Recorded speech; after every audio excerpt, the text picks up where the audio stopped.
Hello student, आज हम करने जा रहे हैं chapter second central problem of an economy. मैं आपको हिंदी और इंग्लिश दोनों में बताऊंगी। फर्स्ट क्वेश्चन है, इकोनॉमी होता क्या है। तो इकोनॉमी है वो एक सिस्टम है which provides payment of work earn a living. मतलब लोगों को क्या प्रोवाइड करता है, वर्क देता है, उन्हें जीवन जीने के लिए पैसा, ये सब इकोनॉमी के अंदर आता है। स्केर्सिटी मतलब लिमिटेड रिसोर्सेज का ज़्यादा से ज़्यादा यूज, मतलब ये एक लिमिटेशन है। सप्लाई कम है और डिमांड ज़्यादा है। फॉर एग्जाम्पल ह्यूमन्स की जो बॉन्ड्स है वो लगातार बढ़ती जा रही है और जो सप्लाई है वो कम है और डिमांड ज़्यादा है, उसे स्केर्सिटी कहते हैं। नेक्स्ट क्वेश्चन है इकोनॉमिक्स होता क्या है।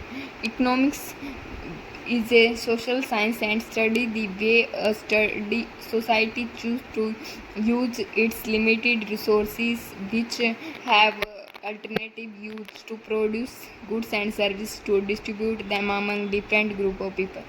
इकोनॉमिक्स वह है जिसके अंदर जो लिमिटेड रिसोर्सेज होते हैं विच हैव टू डिस्ट्रीब्यूट, उनका अल्टरनेटिव यूज किया जाता है टू प्रोड्यूस गुड्स और सर्विसेज को बनाने के लिए, और उन्हें लोगों के अंदर डिस्ट्रीब्यूट किया जाता है। इसे इकोनॉमिक्स कहते हैं। अब हम पढ़ने जा रहे हैं सेकंड चैप्टर में central problem of N economics का। फर्स्ट क्वेश्चन आता है, इकोनॉमिक प्रॉब्लम होता क्या है। इकोनॉमिक प्रॉब्लम साफ सीधी लैंग्वेज में अगर कहा जाए, the problem concerning the choice of the resources is called economic problem. Means जो रिसोर्सेज हैं उनके अल्टरनेटिव यूज हैं और जो रिसोर्सेज हैं वो लिमिटेड हैं, इसी को इकोनॉमिक प्रॉब्लम कहा गया है। क्योंकि हम जो रिसोर्सेज है उनका किस तरीके से प्रयोग करें जिससे हमारी जो सेटिस्फैक्शन है वो हमें ज़्यादा मिल सके, मैक्सिमम सेटिस्फैक्शन हो, उसे इकोनॉमिक प्रॉब्लम कहा गया है।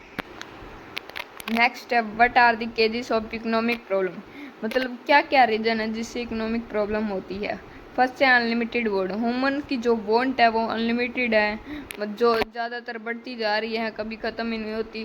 फॉर एग्जांपल अगर ह्यूमन को मान लो उसकी डिमांड कार खरीदने की है, वो कार खरीद लेगा, फिर उसकी डिमांड बढ़ती जाएगी, कभी ख़त्म ही नहीं होती, उसे अनलिमिटेड वॉन्ट कहते हैं। नेक्स्ट है सेकंड पॉइंट, लिमिटेड और स्केर्स मीन्स जो सीमित और दुर्लभ साधन है उनका यूज कैसे करें।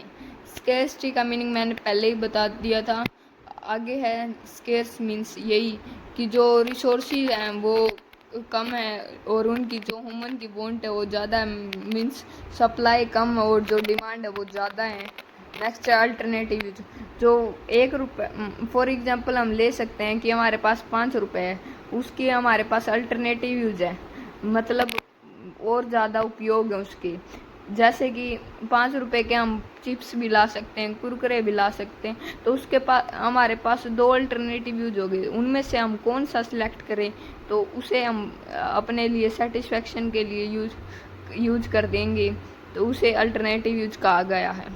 नेक्स्ट है central problem of an economy. Central problem of economy में हम 3 चीज़ों को पढ़ेंगे। पहली है what to produce and how much to produce. Second है how to produce, for whom to produce. इसके अंदर हमें बहुत सी बातों का पता चले।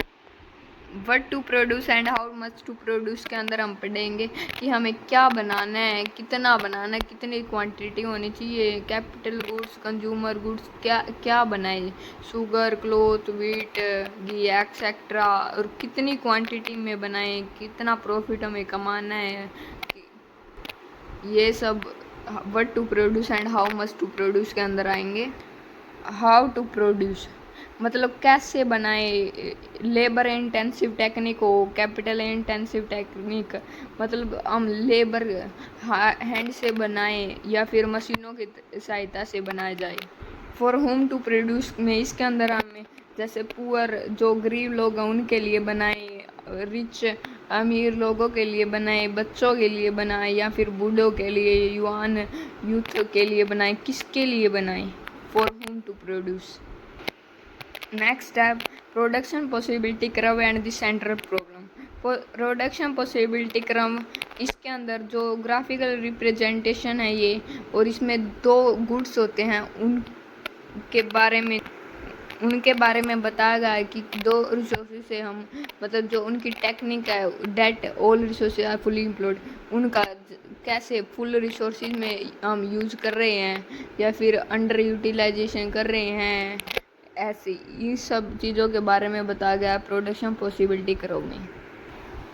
प्रोडक्शन पॉसिबिलिटी कर्व को हम एक ग्राफ की मतलब जो डायग्राम है उसकी मदद से समझेंगे। यहाँ पे देख सकते हैं हम पहले वीट है, यहाँ पे क्लोथ, जो हमारे पास टू गुड्स ले रखे हैं हमने और उनका कॉम्बिनेशन दिखा रखा है। यहाँ पे वीट और क्लोथ में जो है ना ये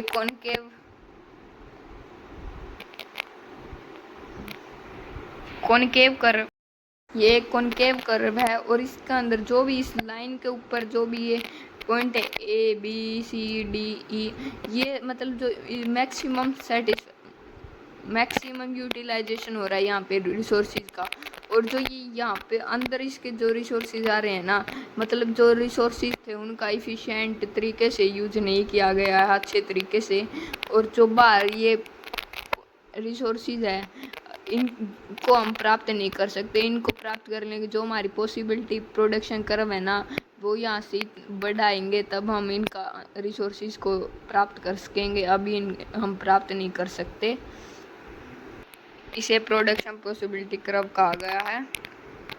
आगे है two basic property of PPC, मतलब जो पीपीसी का जो डायग्राम है हमने वो देख लिया है, उसका जो स्लोप होता है वो डाउनवर्ड होता है और जो पॉसिबिलिटी कर्व है वो कॉनकेव होती है। और थर्ड प्रॉपर्टीज़ की ये है जो पीपीसी है वो राइट साइड भी शिफ्ट हो सकती है, लेफ़्ट साइड भी हो सकती है। हमारे रिसोर्सेज है वो इंक्रीज होंगे तो राइट साइड में शिफ्ट होगी और डिक्रीज होंगे तो लेफ़्ट साइड में। नेक्स्ट है shifting rotation of production possibility curve, यानी जो रिसोर्सेज हैं वो इंक्रीज भी होंगे और डिक्रीज भी। इंक्रीज और डिक्रीज एक साथ होते हैं, जैसे हम डायग्राम्स की तरफ से देखते हैं तो यहाँ पर हम देख सकते हैं रिसोर्सेज आर डिक्रीज और इंक्रीज। यहाँ पर रिसोर्सेज कमोडिटी ए और कमोडिटी एक्स और वाई दोनों एक साथ इंक्रीज हो रही हैं, जबकि यहाँ पर भी रिसोर्सेज कमोडिटी ए और कमोडिटी वाई एक साथ डिक्रीज हो रही हैं। पहले यहाँ पे थी रिसोर्सेज लेकिन अब कम हो के यहाँ पे आ चुके हैं। नेक्स्ट है चेंज इन टेक्निक। इसका मतलब है हम जो कमोडिटी वाई है और कमोडिटी एक्स है उनमें से जो एक रिसोर्सेज है उसका यूटिलाइजेशन मतलब इंक्रीज कर दें, मतलब एक का प्रोडक्शन इंक्रीज कर दे और एक का सेम रहे, उसे चेंज इन टेक्निक कहते हैं। यहाँ पर हम दोनों का भी इंक्रीज कर सकते हैं, दोनों का इंक्रीज करते हैं तो उसे हम कहेंगे शिफ्टिंग, और एक का करते हैं तो उसका मतलब है रोटेशन। यहाँ पर कमोडिटी एक्स है उसका ज़्यादा कर रखा है ज़्यादा प्रोडक्शन बढ़ा रखा है, और दूसरी साइड हम देख सकते हैं यहाँ पर कमोडिटी बी है जो एक्स है और उसका रिसोर्सेज तो उतना ही है, जबकि यहाँ पे ए उसका जो प्रोडक्शन है वो इंक्रीज कर दिया गया है। नेक्स्ट है अपॉर्चुनिटी कॉस्ट। अपॉर्चुनिटी कॉस्ट होता है नेक्स्ट बेस्ट अल्टरनेटिव यूज, मतलब हमारे पास इससे अच्छा क्या अल्टरनेटिव यूज हो सकता था। मान लो कोई एक वर्कर है उसे पहले 40,000 सैलरी, अपॉर्चुनिटी कॉस्ट में जो मान लो एक वर्कर है उसे 10,000 सैलरी दी जा रही है, लेकिन उसे साथ में 6,000 किसी दूसरी जॉब है वहाँ से मिल रहे हैं और एक जगह से 8,000 मिल रहे हैं, तो वो 10,000 है ना जो उसे सेलेक्ट करेगा, उसके लिए वह अपॉर्चुनिटी कॉस्ट है। लेकिन अगर 10,000 उसकी जगह नहीं होते तो उसके लिए जो बेस्ट अल्टरनेटिव यूज क्या था, 8,000 था, तो वही उसके लिए अपॉर्चुनिटी कॉस्ट है। नेक्स्ट है मार्जिनल अपॉर्चुनिटी कॉस्ट, मतलब जो मार्जिनल का मतलब ही होता है additional, extra unit, extra production, quantity of production को इंक्रीज करना, one more unit of commodity, इसे मार्जिनल अपॉर्चुनिटी कॉस्ट कहा गया है। इसे हम आगे भी पढ़ेंगे। हमारा चैप्टर यहाँ पे ख़त्म होता है। आई विश आपको पसंद आए होगी मेरी वीडियो, आपको अच्छे से समझ आया होगा। Thank you.